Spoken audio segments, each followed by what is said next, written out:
அறிவிலே தெளிவு, நெஞ்சிலே உறுதி, அகத்திலே அன்பினோர் வெள்ளம், பொறிகளின் மீது தனி அரசாணை, பொழுதெல்லாம் நினது பேரருளின் நெறியிலே நாட்டம், கரும யோகத்தில் நிலைத்திடல், என்றிவை அருளாய், குறி குணம் ஏதும் இளதாய், அனைத்தாய் குளவிடும் தனிப்பொரும் வரலே. இந்த மகாகவி பாரதியாருடைய வேண்டுதலை இங்கு இருக்கக்கூடிய அத்தனை பேருக்குமான வேண்டுதலாக மாற்றி துவங்குகிறேன்.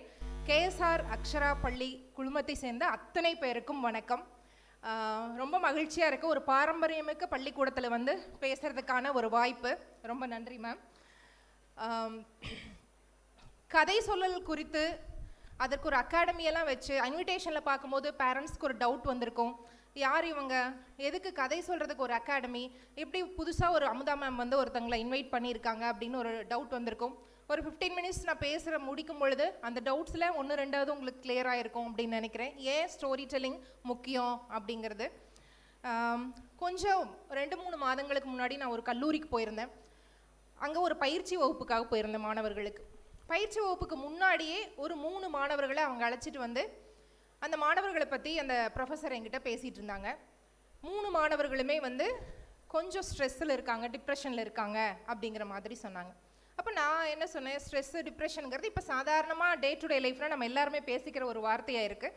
அப்படி சாதாரணமாக எடுத்துக்கிட்டு 2-3 சென்டென்ஸ் எல்லாம் நான் பேச ஆரம்பித்ததுக்கப்புறம் ப்ரொஃபஸர் சொன்னார், இல்லை மேம் நீங்கள் நினைக்கிற மாதிரி இல்லை, தேர் இன் ட்ரீட்மெண்ட்டில் இருக்காங்க 3 பேருமே. ட்ரீட்மெண்ட் எடுக்கிற அளவுக்கு என்ன பிரச்சனையாச்சு அப்படின்னு 3 பேரோட பிரச்சனையை சொன்னாங்க.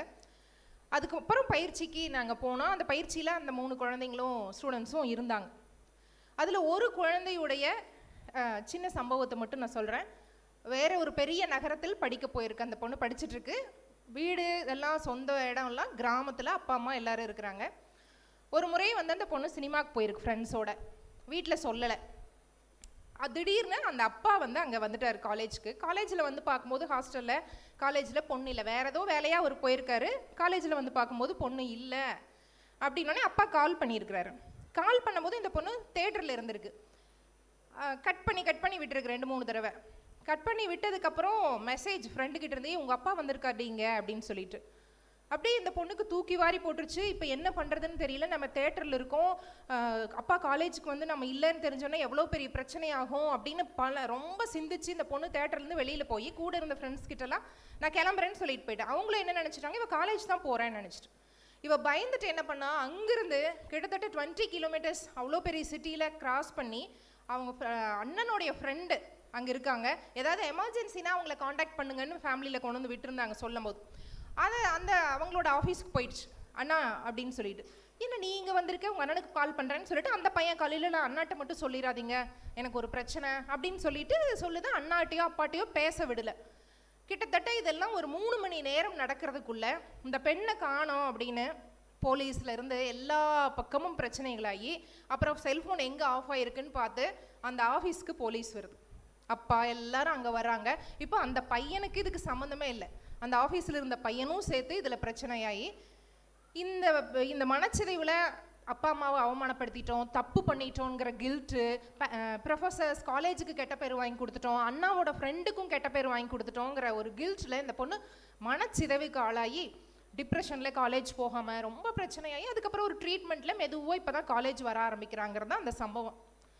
அப்போ அந்த பயிற்சி வகுப்பில் நடுவில் ஒரு நாள் முழுக்க நடந்த பயிற்சியில் நடுவில் நான் ஒரு சின்ன கதையை பகிர்ந்துக்கிட்டேன். இது வந்து சீனாவுடைய கதை. எங்கட்ஸ் நதிக்கரையில் ஒரு நிறைய படகுகள் இருக்குது. அதில் வந்து ஒரு படகு நல்ல அழகாக கண்ணெல்லாம் 2 வரைஞ்ச ஒரு அழகான படகு வீடு இருக்குது.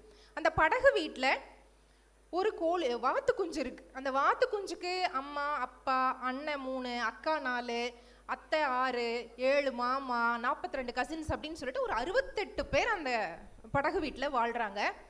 இவங்க என்ன பண்ணுவாங்கன்னா, அந்த வாத்து மேய்க்கிறவர் என்ன பண்ணுவார்னா, காலையில் கொண்டு வந்து அந்த ஆத்தங்கரையில் விட்டுருவார். சாயங்காலம் 5 மணிக்கு வெயில் அடங்கும் போது திருப்பி ஒரு சவுண்ட் கூட்டால் எல்லாரும் வந்துடுவாங்க, கூட்டிகிட்டு போயிடுவாங்க. இது வழக்கமாக நடக்கிற விஷயம். எப்பவுமே இந்த பிங் அப்படிங்கிற வாத்து குஞ்சுக்கு எல்லாரும் அந்த ஓனர் சவுண்டு விட்டோன்னே ஓடி போய் வரிசையில் மரப்பாலத்தில் நிற்பாங்க. அப்படி 68 பேர் நிற்கும் போது 68ஆவதாக யார் நிற்கிறாங்களோ வாத்து மேய்க்கிறவர் குச்சி சின்னதாக வச்சிருப்பார், அதில் ஒரு அடி அடிப்பார்.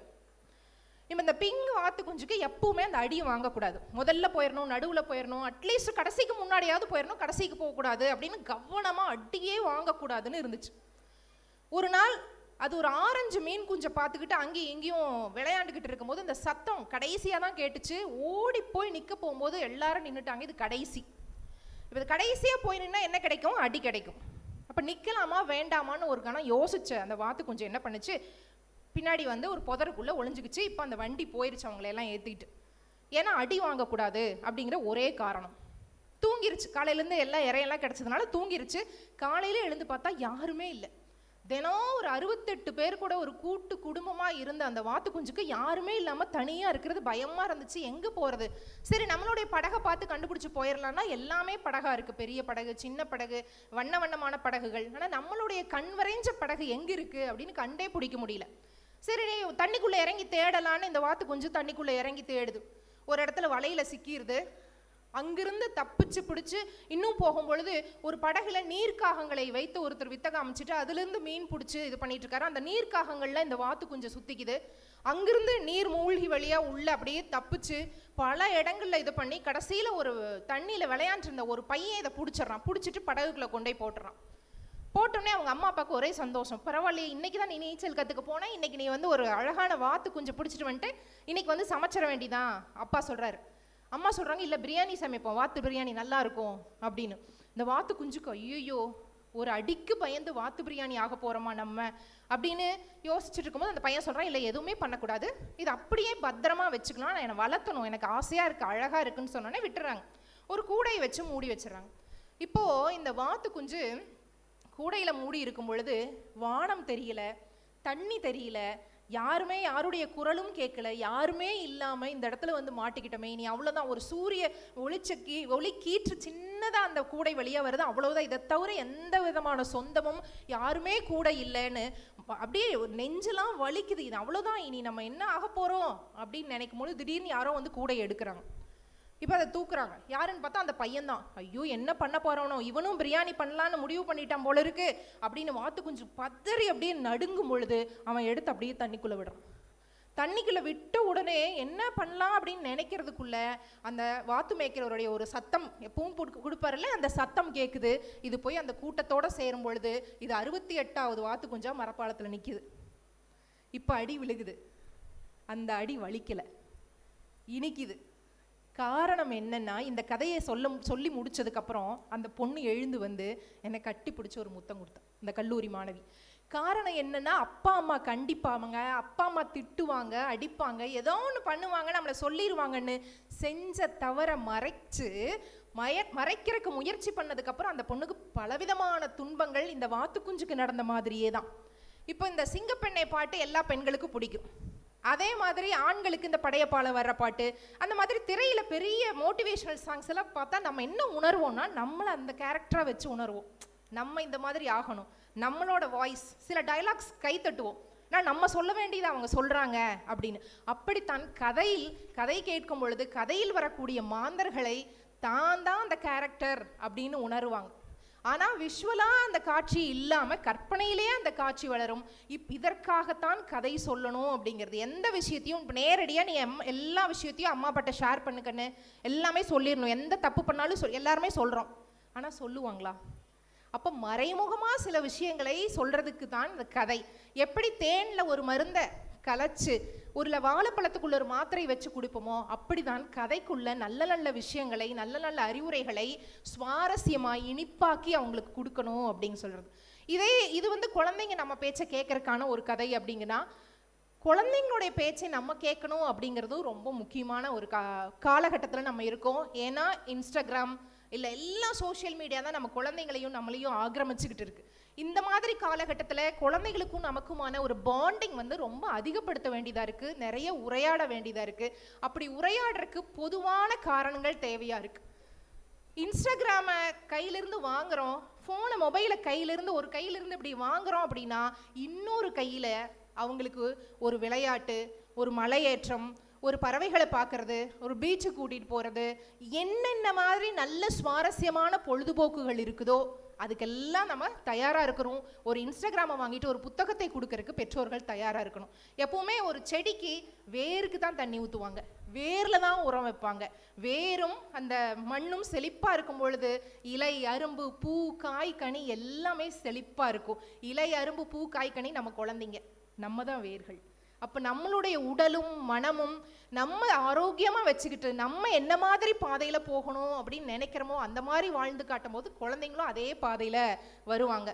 நம்ம குழந்தை கோவப்படக்கூடாது, எதிர்த்து பேசக்கூடாது, மரியாதையாக பேசணுங்கிறது எல்லா பெற்றோருக்கும் இருக்கக்கூடிய விருப்பம். இது எல்லாத்தையும் நம்ம பண்ணால் நம்ம குழந்தையும் ஃபாலோ பண்ணும். அதே மாதிரி நிறைய நேரங்களில் குழந்தைங்க சொல்கிற விஷயத்த நம்ம பொறுமையாக காது கொடுத்து கேட்கணும். சமீபத்தில் என் பொண்ணு ஒரு விஷயம் சொல்லிட்டு இருந்தான். நான் ரொம்ப அமைதியாக கேட்டுக்கிட்டே இருந்தேன். வகுப்பறையில் ஏதோ விழா, அவங்களோட பள்ளியில் வகுப்பறையை டெக்கரேட் பண்ணணும் அப்படின்னு. சரி பண்ணியிருப்பீங்கல்ல. இல்லை, எனக்கு ஒரே டென்ஷனாக இருந்துச்சு, ரொம்ப இரிட்டேஷன் ஆயிடுச்சு அப்படிங்கிற.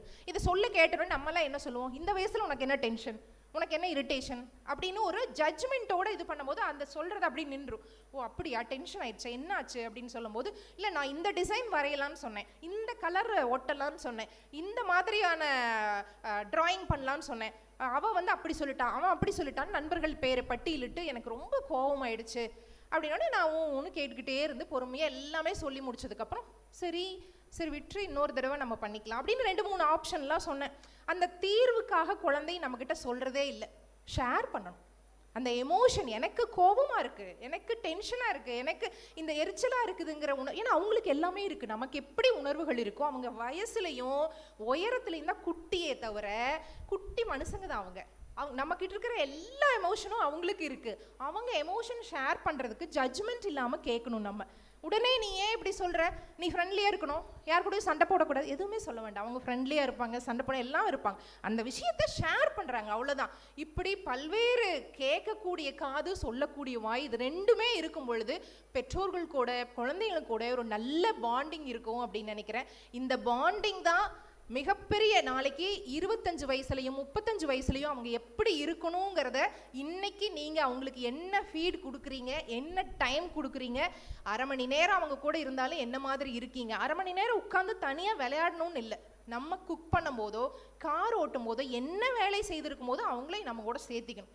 அவங்களுக்கு தனியாக ஒரு வேலை கொடுக்க வேண்டியதில்லை, நம்ம கூட சேர்த்தி நம்ம கூட பேசிக்கிட்டு நம்மளோட விஷயங்கள். மேம் ஒன்று சொன்னாங்க, டீச்சிங் பண்ணும்போது டீச்சரோட அங்கே போய் அந்த டீச்சர்ஸோட டிஃபிகல்ட்டிஸ் புரியுதுன்னு. அப்போ நம்ம கூட சேரும் பொழுது நம்ம என்ன கஷ்டப்படுறோம், நமக்கு என்ன வேலைகள் இருக்குது, எவ்வளோ நேரம் எடுக்குது, அப்பாவுக்கு ஒரு வேலை செய்யறதுக்கு, அம்மாவுக்கு ஒரு வேலை செய்யறதுக்கு எவ்வளோ நேரம் எடுக்குதுங்கிறத எப்படி நம்ம கூட அவங்க சேர்ந்து இது பண்ணாமல் தள்ளி அவங்களுக்கு எல்லா வசதிகளும் கொடுத்ததுக்கப்புறம் அவங்க எப்படி தெரிஞ்சுக்க முடியும்? தெரிஞ்சுக்க முடியாது. என்ன லைஃப் ஸ்கில்ஸோ, சமைக்கணும், துவைக்கணும்லேருந்து எல்லா விஷயங்களையும் நம்ம கூட சேர்ந்து அவங்க இன்கார்பரேட் பண்ணி கற்றுக்கணும். இந்த கற்றுக்கிட்டா அவங்க எந்த நாட்டுக்கு போனாலும் இந்த எந்த உலகத்தில் எந்த மூலையில் இருந்தாலும் சர்வை பண்ணுவாங்க, ஷைன் பண்ணுவாங்க. மேம் சொன்ன மாதிரி அதற்கான ஆப்பர்ச்சுனிட்டியை இப்போ இருந்து கொடுக்கணும் அப்படிங்கிறது தான் என்னுடையது. அதனால இன்ஸ்டாகிராமை வாங்கணும், மொபைலை வாங்கணும், அவங்களோட ஸ்னாப் சாட்டு, மொத்த சோஷியல் மீடியாவும் ஒரு கையிலிருந்து நீங்கள் வாங்கணும் அப்படின்னா டக்குன்னு போய் அதை வாங்கக்கூடாது. ஒரு கையில் வாங்கும் போது இன்னொரு கையில் இதை விட சுவாரஸ்யமான என்ன விஷயங்கள் கொடுக்கலாமோ அதெல்லாம் கொடுக்கலாம். எனக்கு நான் கேசர் அக்ஷராவுடைய இது பார்க்கும்பொழுது பார்த்தேன், அந்த national institute of open schooling எல்லாம் கூட வச்சுருக்காங்க. மிக முக்கியமாக குழந்தைகளை பற்றி அக்கறையோடும் குழந்தைகள் திறனுக்கு முக்கியத்துவம் கொடுக்குறவங்க தான் அந்த மாதிரியான ஒரு ஸ்டடி சென்டர்லாம் வைப்பாங்க. உண்மையிலேயே அது ஒரு பாராட்டுக்குரிய விஷயம். ஏன்னா எல்லா குழந்தைகளும் ஸ்டடீஸ்லேயே இருக்க மாட்டாங்க, வேறு ஏதாவது திறன் அதிகமாக இருக்கும்போது அதில் டைம் அதிகமாக ஸ்பெண்ட் பண்ணும்போது இந்த மாதிரி ஒரு ஆப்ஷனையும் வச்சுருக்கிறது ரொம்ப நல்ல விஷயம். அதனால குழந்தைகளோடு சேர்ந்து, ஏன்னா நம்ம வாழ்க்கையில் எவ்வளவு கடினமான ஒரு மோசமான முடிவு, இனி வாழவே கூடாதுங்கிற முடிவு தான் மோசமான முடிவு. அந்த தருணத்தில் கூட நம்ம அத்தனை பேரும் கண்ணில் வந்து நிற்பது நம்ம குழந்தைங்க தான். நம்ம எல்லார் உயிரையும் காப்பாற்றி வச்சிருக்கிறது நமக்கு. மற்றதெல்லாம் ரசிப்போம், இது பண்ணுவோம். சொல்லும் போது எனக்கு சிலிருக்குது. நம்ம குழந்தைகளை நினச்சி தான் எவ்வளோ கடினம். ஒரு வயசில் வாழ்க்கையில் ஒரு தடவையாவது அந்த மாதிரி ஒரு எண்ணம் வந்துருமா எல்லாருக்கும்.